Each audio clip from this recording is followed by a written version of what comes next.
হুঁশিয়ার হুঁশিয়ার হুঁশিয়ার বিদ্যুৎ বিভাগ হুঁশিয়ার হুঁশিয়ার হুঁশিয়ার বিদ্যুৎ মন্ত্রী হায় হায় হায় হায় হায় হায় বিদ্যুৎ মন্ত্রী হায় হায় হায় হায় হায় হায় উৎকট করবার পর আমাকে রক্ষা করা রক্ষা করক রক্ষা করক উৎকট করবার পর মানবাসিক রক্ষা করা রক্ষা করক রক্ষা করক বৃহত্তর মানবাড়ি অঞ্চলত বিদ্যুৎ ভোল্টেজ বড়াই দিয়া বড়াই দিয়া বড়াই দিয়া বৃহত্তর মানবাড়ি অঞ্চলত বিদ্যুৎ বিভাগের ভোল্টেজ বড়াই দিয়া বড়াই দিয়া বড়াই দিয়া আমি যি উৎকট গৰমত আমি ৰাস্তাত আহিব লগা হৈছে যেনেকুৱা বিদ্যুতৰ পৰিস্থিতি যে এটা ফেনো বা এটা লাইট কোনোমতে নজ্বলে বা নঘূৰে কিন্তু আমাৰ চৰকাৰ গঠন কৰাৰ সময়ত আমাৰ মুখ্যমন্ত্ৰী ডাঙৰীয়া লগতে আমাৰ বিদ্যুৎ বিভাগৰ মন্ত্ৰী মহোদয়ৰাণীয়ে এটা কথা দিছিল যে আমি 24 ঘণ্টা অসমত বিদ্যুৎ যোগান ধৰিম কিন্তু সেইটো ধৰা নাই কিন্তু বিদ্যুৎ মাচুল লোৱাৰ ক্ষেত্ৰত ভুল কৰা নাই তেওঁলোকে বিদ্যুৎ মাচুলটো মাহে মাহে বঢ়াই লৈ আহিছে সন্ধিয়া হ'লে এটা লাইট আমি ঘৰৰ ভিতৰত জ্বলাব নোৱাৰা হৈছোঁ আজি আমি স্কুলীয়া ছাত্ৰ ছাত্ৰীৰ কথা কৈছোঁ আজি স্কুলীয়া ছাত্ৰক যদি আমি ঘৰত পঢ়িবলৈ কওঁ ডাইৰেক্টলি কয় মা দেউতাক লাইট নাই আমি পঢ়িম কেনেকৈ ইমান গৰমৰ মাজত আমি পঢ়িব নোৱাৰিম এনেকুৱা অসম চৰকাৰ এনেকুৱা আমাৰ বিদ্যুৎ বিভাগ যি বিদ্যুৎ বিভাগে আমাক জলকলা খুৱাইছে এই বালাগাঁৱত এটা কিবা চাব ষ্টেচন আৰম্ভ কৰিছে বিদ্যুৎ বিভাগৰ একদম নিম্ন খাবৰ লেজাৰ কোম্পানী এটা আহিছে চুতীয়া কোম্পানী এই চুতীয়া কোম্পানীক আমি হুঁচিয়াৰ কৰি দিছোঁ তহঁতে যদি কাম কৰিব পৰা কৰা নহ'লে কাম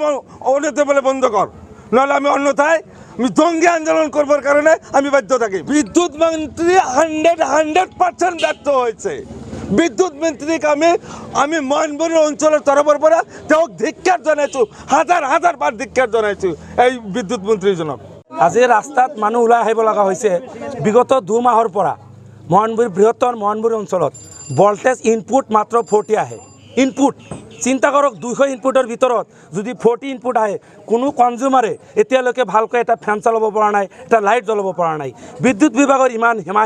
হেমাহিৰ কাৰণে আজি ৰাইজে আজি ৰাস্তাত নামিবলৈ বাধ্য হৈছে তেওঁলোকে দিন ৰাতি বিদ্যুৎৰ কাৰণে হাহাকাৰ উৎকট গৰমত মানুহ আজি ৰাস্তাত ওলাব লগা হৈছে বিদ্যুৎৰ বিৰুদ্ধে এনেকুৱা ধৰণৰ আন্দোলন কৰিবলৈ এতিয়া মই বিশেষকৈ ক'বলৈ গৈছোঁ বালাগাঁৱত নিৰ্মীয়মান যিটো চাব ষ্টেচনৰ কাম যি লেজাৰ পাৱাৰ কোম্পানী কৰি আছে তেওঁৰ এনেকুৱা ধৰণৰ হেমাহি এটা কোম্পানী ইয়াত আহিছে আজি কিমান জন আজি 1 বছৰ নহয় 2 বছৰৰ পৰা শুনা পাই আছোঁ বালাগড় আমাৰ চাব ষ্টেচনৰ কাম অহা মাহত শেষ হ'ব এনেকৈ কৰি আজি জুন মাহ আহি গ'ল গৰমত মানুহৰ ভোল্টেজৰ অভাৱত আজি সেই কোম্পানী লেজাৰ পাৱাৰ কোম্পানীক হুঁচিয়াৰ কৰি দিছোঁ তেওঁ অনতিপলমে আমাৰ বালাগড় চাব ষ্টেচনৰ কাম ক্লিয়াৰ কৰি দিব লাগে নহ'লে ইয়াতকৈ আৰু জঙ্গী আন্দোলন আমি কৰিবলৈ বাধ্য হ'ম এতিয়া বিদ্যুৎ বিভাগৰ হিমাহিৰ কাৰণে আজি এজন ব্যৱসায়ীয়ে এজন ফটোষ্টেট কৰা মানুহ এজন ইলেক্ট্ৰনিকৰ কাম কৰা মানুহ তেওঁলোকে নাখাই খাবলগীয়া হৈছে আমিতো ৰাতি হ'লে ল'ৰা ছোৱালী পঢ়াৰ কথা বাদি দিছোঁ এটা ফেন ঘূৰাব নোৱাৰোঁ এনেকুৱা ধৰণৰ অপদাৰ্থ বিদ্যুৎ মন্ত্ৰী এই বিদ্যুৎ মন্ত্ৰী যে এচি ৰুমত সোমাই আছে বৃহত্তৰ অঞ্চলৰ গাঁও অঞ্চলৰ কথা তেওঁ মনত কৰিছে না তেওঁ এই ল'ৰা ছোৱালীবোৰৰ কথা তেওঁ ভাবিছে না তেওঁ এচি ৰুমত বহি আড্ডা মাৰি আছে আৰু কৈ আছে আমি 24 ঘণ্টা বিদ্যুৎ দিম গতিকে বিদ্যুৎ মন্ত্ৰীক আমি লাগিলে ইয়াৰ পিছত বিদ্যুৎ মন্ত্ৰীৰ প্ৰতিমূৰ্তি আমি দাহ কৰিম আজি ময়নবৰী এলেকাত মই চাইছোঁ 39 কেতিয়াবা 40 হৈছে এই উৎকট গৰমৰ ভিতৰত কৃষিজীৱী মানুহৰ পৰা আৰম্ভ কৰি কোনো দোকান ব্যৱসায়ীয়ে ঠিকমতে তেওঁলোকে কাম কৰিব পৰা নাই ৰুমত থাকিব পৰা নাই ল'ৰা ছোৱালী স্কুলত পঢ়িব পৰা নাই এনেকুৱা ধৰণৰ বিদ্যুৎৰ খেলিমেলি বিল একদম পুৰা বিল আহি আছে বিলত কোনো নাই বিল লাগিলে প্ৰতি মাহে প্ৰতিজন কাৰ্যমাৰক সোধক যদি যোৱা মাহত 200 আহিছে এই মাহত 300 আহিছে বিদ্যুৎৰ বিল এনেকৈ বাঢ়ি গৈ আছে কিন্তু আমি বিদ্যুৎ নাপাওঁ আমাৰ সৰ্বকৰ অধীনত এই সংমণ্ডলৰ অধীনত আমাৰ বিদ্যুৎ চলি আছে